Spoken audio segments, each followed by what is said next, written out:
നമസ്കാരം. മൂന്നാം നരേന്ദ്രമോദി സർക്കാർ അധികാരത്തിൽ വന്നപ്പോൾ തന്നെ രാജ്യത്തെ GST പരിഷ്കരണത്തിന് അവർ ഒരു തയ്യാറെടുപ്പ് നടത്തിയിരുന്നു. അതിനുള്ള ശുപാർശ GST കൗൺസിലിന് മുമ്പിൽ അവർ വെച്ചിരുന്നു. ഈ ഒരു ശുപാർശയ്ക്ക് GST കൗൺസിൽ അംഗീകാരം നൽകിയിരിക്കുന്നുവെന്ന വാർത്ത പുറത്തു വരുന്നു. ഇനി മുതൽ 5% അല്ലെങ്കിൽ 18% എന്നിങ്ങനെ 2 GST സ്ലാബുകൾ മാത്രമായിരിക്കും രാജ്യത്തുണ്ടാകുക.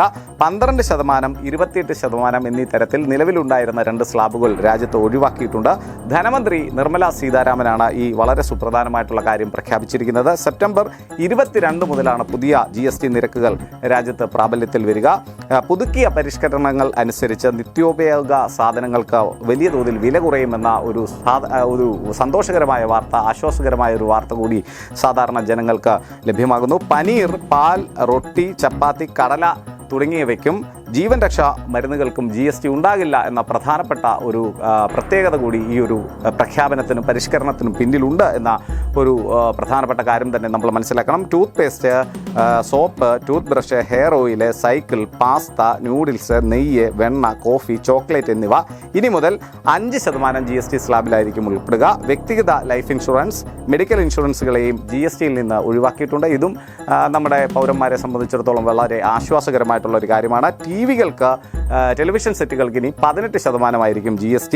1200 cc താഴെയുള്ള കാറുകൾക്കും 350 cc താഴെയുള്ള ബൈക്കുകൾക്കും GST 18% കുറയുന്നു എന്ന ഒരു പ്രത്യേകത കൂടി ഈ ഒരു പരിഷ്കരണത്തിന് പിന്നിലുണ്ട്. ട്രാക്ടറുകൾ, കൃഷി ആവശ്യത്തിനുള്ള യന്ത്രങ്ങൾ തുടങ്ങിയവയുടെ നികുതി 5%. സിഗരറ്റ്, പുകയില, അതേപോലെ തന്നെ ശീതള പാനീയങ്ങൾ എന്നിവയുടെ നികുതി 40% ഉയർത്തിയിട്ടുമുണ്ട്.